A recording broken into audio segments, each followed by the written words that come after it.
It's been a pretty rock-solid run for Cam Smith so far when it comes to gathering a couple of wins under his belt. So when he went and got his 5th win of 2022, it didn't come off as that much of a surprise, but it was definitely the most emotional. In today's video, we're going to be talking about exactly that and what drove him to win. First up, back in the hometown. After 3 years, Smith was back in Australia, and he wasn't there to just headline the Australian PGA Championship and show off to friends and family in Brisbane, his hometown. It was also a return to a traditional form of game, minus 72 holes of stroke play. This included official world golf ranking points and a halfway cut, and it was a successful run. At the DP World Tour co-sanctioned event, the 2017 and 2018 champion battled against 2 weather delays in the final round at Royal Queensland Golf Club and scored a 3-shot victory. Smith had a closing 68 and a 14 under par for a total of 270. This was accounted for by a clutch bunker save at the 18th and 3 birdies in his final 7 holes. At second place, Ryo Hisatsune, the Japan Tour regular, and Jason Scrivener from Australia tied at 11 under par. And now things get emotional. The 2022 season was a memorable, if also controversial one for Smith, but he still managed to squeeze out 4 tournament wins. The 28-year-old joined LIV and won the upstart Saudi-backed circuit, which was outside Chicago, and the remaining 3 came on the PGA Tour. These included the 150th Open at St. Andrews, the Sentry Tournament of Champions, and the Players Championship. Talk about an impressive resume, but his most emotional victory is certainly the Australian PGA Championship. This was because Smith was able to play in person in front of friends and family for the first time since the COVID-19 pandemic, which resulted in Australia restricting the traveling restrictions. Among the friends and family was Carol, who is Smith's grandmother. She recently went through 2 chemotherapy sessions, and to everyone's delight, she walked all 72 holes this week. Even the final day, which experienced some weather interruptions and ended up lasting 7 hours. Carol wore a custom-made shirt of maroon color, which had Team Smith written on it throughout the 4 days. Smith chooses to wear the same color in his final rounds, as it's worn by his favorite rugby team. Up next, what inspired Smith? An emotional Cam Smith was fighting back tears as he revealed that his grandmother fighting chemotherapy had inspired him. Smith went on to say that they had some good news after the second round of the treatment. This news was met with applause from the audience. Smith seems stoic, but he is actually an emotional player who's got a better grip on nerves and sentiments. Don't go anywhere because we've got a segment on that coming right up. Before this, Smith's voice started quivering when he was asked the question, as he went on to say that he wanted to give a special mention to his nan. He said that everyone has been telling her to pace things since the start of the week, and she was still out there every day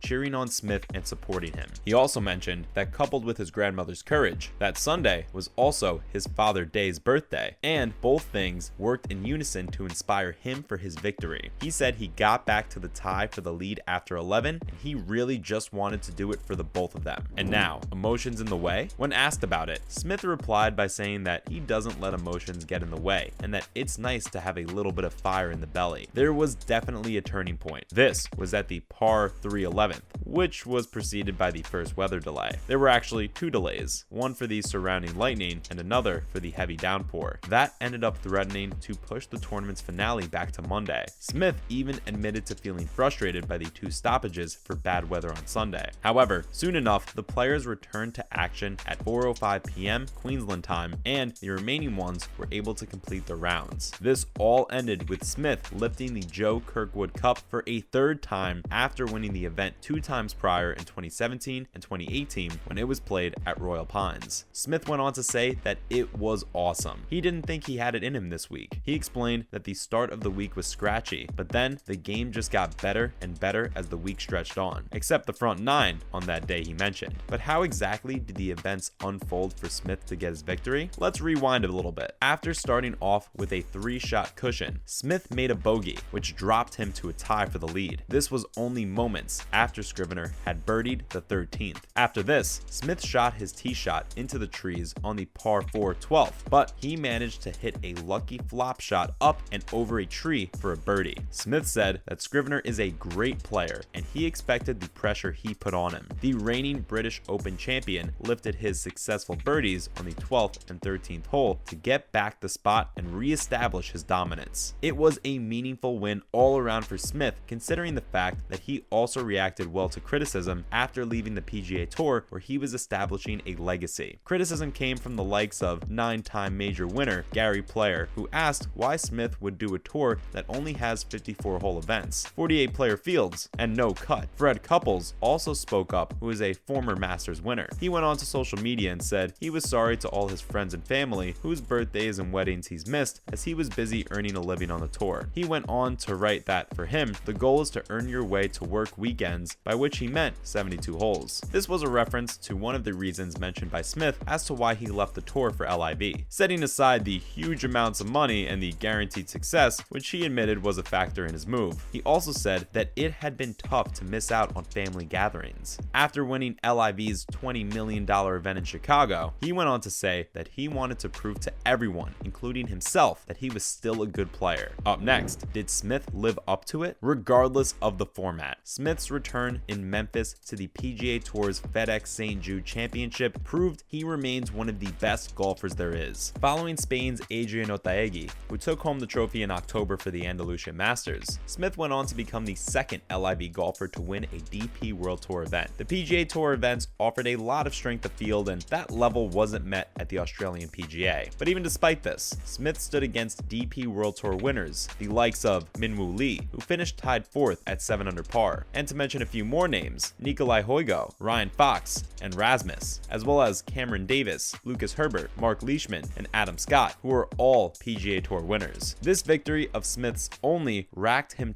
10 world ranking points, so the global world ranking stats for the top 10 are looking pretty stagnant as it seems, and he will remain world number 3, and that's not going to change even if he were to win in Melbourne for the Australian Open. But no matter, Smith has had himself quite the year with the Australian PGA Championship's Joe Kirkwood Cup, which will now sit beside his claret jug at Royal Queensland in the clubhouse. Joe Kirkwood, for those of you who aren't too familiar with golfing history, was an Australian PGA pro who is known to have put Australian golfing on the map. This was with the help of his large number of wins in the 1920s and 1930s, amounting to 13 PGA Tour wins. Furthermore, this was in combination with a series of trick shot events he held in Walter Hagen. Sunday night was a special one for Smith. Friends and family alike drank out of the claret jug and the Joe Kirkwood Cup, and fans too. Some bigger names wanted a swig too, and these included high-profile Australian athletes. The Queensland Maroons made it too, the past and present. Among them was his namesake, Cameron Smith, who is a Melbourne Storm legend and is considered one of the greatest rugby players in history, and fellow icon Jonathan Thurston. And that's a wrap. What do you make out of Smith's most recent victory? Do you think the criticism he received for leaving the PGA was valid or not? Oh, and are you excited for what more Smith has in store for us? Let us know in the comments below, and while you're at it, consider liking the video if you enjoyed it and subscribe for more content just like this. See you in the next one.